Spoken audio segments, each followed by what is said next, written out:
being underestimated taught me that it was a blessing because there's two reasons. One, the first reason is don't nobody really care about the underdog. Ain't nobody really worried about it. Ain't nobody really scared of the underdog. So when it comes to that, you get to build in peace because people are not constantly trying to destroy what you're building because they're not taking you seriously anyway. So by the time you get it done and built, like they don't even know how you did it. So you get to build in peace. And number one. Number two is people are more willing to help you when they underestimate you because they never foresee that you're going to be greater than them. So there's no hate in your way. So think of being underestimated as being able to have a clear path on what you do that's uninterrupted. So it's actually a blessing in disguise. A blessing in disguise. Am I really that much handle?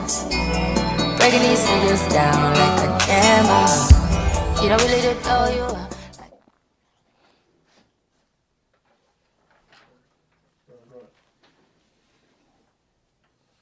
What inspired the name Creative Cash? What inspired the name Creative Cash? Well, Creative Cash was inspired by how I figured out how to use my creativity to actually make real cash. I had to go about it in creative ways. Why do you think most creators stay broke? Why do I think most creators stay broke? I feel like most creators stay broke because they don't explore their options. They're hyper focused on what they want to do instead of focusing on how they can benefit everyone else to get people to pay them for what they want to do for free anyway. So if we find more creative ways to figure out how our art can benefit everyone, then we can get paid for it. What's something creators need to unlearn about success? What's something that creators need to unlearn about success? I would say that success happens overnight. Just because you're not successful at something that you do the first time does not mean that you won't be successful in the future. We like to see social media. It looks like everything happens super fast. That's not the case. Success is something that happens over time, and your failures make you better and better over time. So just because you fail one time does not mean that you're going to be a failure forever. It just means that you have more things to learn, and once you learn those things, you will become successful. How do you deal with creative burnout? Okay. When it comes to dealing with creative burnout, me personally, I like to give myself days off. Like creativity is a gift, but like with anything, if you stress yourself out, you won't be able to tap into that gift that's already naturally given to you. So make sure that you find ways to take breaks. You find ways to give your mind some rest and things like that and let things come to you natural. You don't want to try to just pump out stuff to always have something. Sometimes your greatest ideas come to you and when you're not even thinking about it. How can someone know their artwork is worth charging for? Their art is worth charging for. How can someone know their art is worth charging for? This is funny. How can someone know their art is worth charging for? How can someone know their art is worth charging? This is funny. My grandfather used to tell me like if you dress up shit, people will buy it. So people buy things they don't need all the time. So worth is subjective. So just focus on offering something that benefits someone else and it'll always be worth it to somebody. If it's worth it to you, it's worth it to somebody else. What's the real reason people never start? What's the real reason that people never start? I think the real reason that people never start is because they're too afraid of failure. They look at failure as a bad thing when failure is just highlighting what you need to work on so you can be better. So you really want to just fail your way to being the best version of yourself because once you fail, you know what not to do next time to make yourself better. So you can't be scared of that failure. It's going to happen regardless. Even as a child, like you don't come out the womb just learning how to, like just knowing how to walk. You learn that over time. So you have to learn how to fall and get back up. So I feel like most people are scared of that initial failure because they think it's the end when it's really not. It's only the beginning. What are some creative ways to fund your business when you're broke? What are some creative ways to fund your business when you're broke? There's not really, for me, I don't feel there is a creative way. There's two ways. You either going to get yourself a second job, get yourself a side hustle, or you're going to work on your credit, either or. But if you really want something, you're going to figure out how to fund that business. We got to think about it. Like we got fiends out here that figure out how to get high every day. So if you really want something, you need to figure out how to get it. So it's no really creative way, no excuse. You're just going to have to either work that second job or you're going to have to fix your credit. What's one thing you wish more creators understood about marketing? What's one thing that I wish more creators understood about marketing? I feel like a lot of creatives start, like when it comes to marketing, they market their service to people instead of marketing a solution to other people's problems. So when it comes to me and my business, I just wanted to, create photo shoots and do music videos and stuff like that in my space, but I'll market it as a short-term rental for couples because that's what people need. They need somewhere to go with their significant other to have a great night. They need somewhere to go when they're traveling and stuff like that. So yes, I'm getting what I want and I'm still providing a service that I like, but people are still paying for something they already would have paid for in the first place. So when it comes to marketing, stop focusing on yourself and what you're trying to sell people and focus on a problem that you're solving for other people. How do you balance being an artist and a businesswoman? How do I balance being an artist and a business person? So, me personally, I figured out how to hire myself to do something that I would do already. So, as an artist, I hired myself as an artist for my business. So, it kind of coexists with each other. So, I don't have to choose between the two. So, that's what we teach on Creative Cash Podcast is how to figure out how to turn the art that you already do into a need-based business. So, you're not really separating the two. It's the same thing. I ain't really like that. What's one underrated income stream for creatives? What's one underrated income stream for creatives? I feel like the most underrated income stream is teaching someone what you already know how to do, even if it's a small skill. Like, I don't care if like you're really good at drawing like cars or something like that. There's somebody out there that wants to learn how to draw cars. I don't care if you're really good at just the lighting aspect of videos. There's somebody out there struggling with lighting. So even just making a small course or making small YouTube videos on something that you're an expert on could bring you different streams could bring you a second stream of income. Oh, my bad. What did you lose by chasing? I'm sorry. What did you lose by chasing your dreams, and was it worth it? Okay. What did I lose by chasing my dream? The only thing I lost was bad habits. Only thing I lost was procrastination. Only thing I lost was everything that wasn't supposed to be in my life. I never lost anything that I feel like I would want back because ever since I started chasing my dreams, I became a better person. I've done things that I never thought I could do before. So, I mean, the only thing that you're going to lose is the things that were holding you back in the first place. What would you tell your younger creative self? What would I tell my younger creative self? If I can go back and tell my younger creative self anything, it would be to create without fear. Create without fear. There's no point in trying to create something that you think everyone's going to like or you think was in style. Sometimes people don't even know what they like until it's created. So if you just create, you could create the next best thing, or you could just create for that small group of people who already like what you're doing anyway. Stop trying to fit in and do what you think is cool or what everyone else is doing and stuff like that. That's not going to make you stand out. That's not going to make you great. That's going to make you blend in with the crowd like everyone else, and that's what you don't want. So I would tell my younger self to just create without fear, create without the thought of, oh, are they going to like it or not? Because they don't even know if they're going to like it or not. Like, you just have to put your work out there and, see what happens. Sometimes it sticks, sometimes it don't.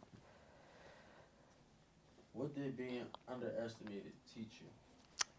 What did being underestimated teach me? Being underestimated taught me that it was a blessing because there's two reasons. The first reason is don't nobody really care about the underdog. Ain't nobody really worried about it. Ain't nobody really scared of the underdog. So when it comes to that, you get to build in peace because people are not constantly trying to destroy what you're building because they're not taking you seriously anyway. So by the time you get it done and built, they don't even know how you did it. So you get to build in peace. And number one. Number two is people are more willing to help you when they underestimate you because they never foresee that you're going to be greater than them. So there's no hate in your way. So think of being underestimated as being able to have a clear path on what you do that's uninterrupted. So it's actually a blessing in disguise. A blessing in disguise. When did you realize you outgrew your old life?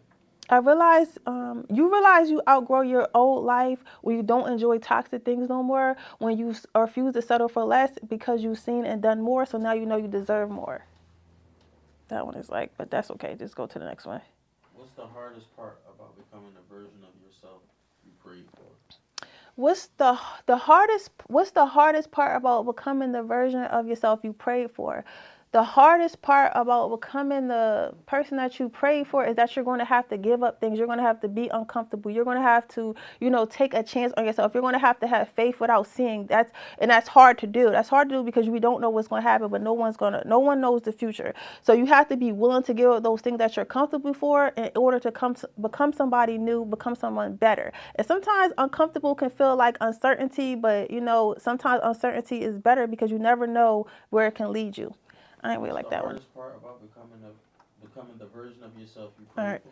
The hardest part about becoming the person that I prayed for was giving up on the original plan or how I thought things were going to go and allowing redirection, because sometimes redirection is actually a blessing, and redirection will actually get you somewhere better than you initially planned to go in the first place. So I had to be uncomfortable. I had to have faith in myself. I had to get back up from my failures and things like that. So the hardest part was being uncomfortable, but you have to be uncomfortable if you want to grow. How's that? What advice would you give to someone scared to be seen? What advice would I give someone scared to be seen? My advice for somebody scared to be seen, if you're scared to be seen, I don't understand that, because people see you anyway. So they're going to see you anyway. People nosy. They see you around. They see you on Instagram. They're going to see you anyway. So would you rather them see a coward, or would you rather them see somebody going after their dreams? If you're going to get somebody something to talk about, at least make it good. How do you rebuild confidence after rejection or failure? How do you rebuild confidence after rejection or failure? The way you rebuild, when it comes to failure and rejection, I feel like people take things too personal. Sometimes most of the time, all the time really, when you're rejected or you fail at something, it's just redirection in a better direction. So what's not for you wasn't going to happen anyway. So if you just think of things like that, you won't take it personally, and you won't take it as your sign to quit. You'll just take it as your sign that wasn't for me, that wasn't the right direction, and then you'll go find the right direction. Does this matter that some people never reach their full potential?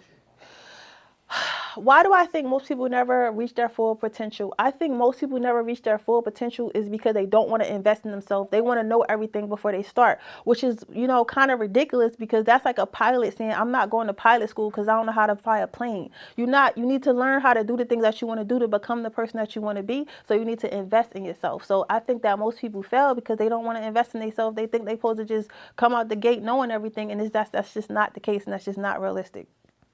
What's one thing every creator should stop apologizing for? What's one thing that every creative should stop apologizing for? I think that creatives in general just need to stop apologizing for being a creative. I feel like nowadays we're taught you got to do this some serious business or whatever, but everything is built from creativity. So even when it comes to what's serious business, creativity, like the commercials, the marketing content, all that is born from the minds of creatives. So you are important. The world doesn't move without creatives. So I think that creatives need to stop apologizing for a gift that was given to them that has really developed the entire world. Is that too much? You wish you could tell every woman who doubts herself? What's something that I wish I could tell every woman that doubts herself? If I could say one thing, is that you never know what you're capable of. Like, don't let nobody tell you can't do this, you can't do that because you're a woman. Because me, I'm the girliest girl ever, but somehow I know how to fix a drain now. It's like when your back is up against the wall, you're going to figure it out. So, don't put yourself in a box just because of your gender. You'll never know what you're capable of until you start trying things. What did you have to forgive yourself for to move forward? What did I have to forgive myself for to move forward? I feel like I had to forgive myself, and I feel like most other people have to forgive themselves as well for failing, for not knowing stuff. I used to get really mad at myself because I made mistakes, or I didn't know this, I didn't know that. But you have to forgive yourself and move forward. You didn't know what you didn't know at the time, and now you know, and the only thing you could do is move forward with the knowledge that you learned. So I just had to forgive myself, like, girl, you're not going to know everything. You're not going to get everything right on the first try, and that's cool. That's okay. What did healing cost you? Healing is going to cost you the people around you that refuse to heal. Healing is going to cost you the things that you used to do and things like that. The cope. Healing is going to cost you a lot of things. But the most important thing is you need to make sure that you take care of your mind, body, and soul, because you only get one mind, body, and soul. So although you're going to be losing out on certain things, what you're going to be gaining is a healthier you, you with more clarity, a better you. You have to put yourself first because you only get one you. What's one thing you had to sacrifice to live your dream?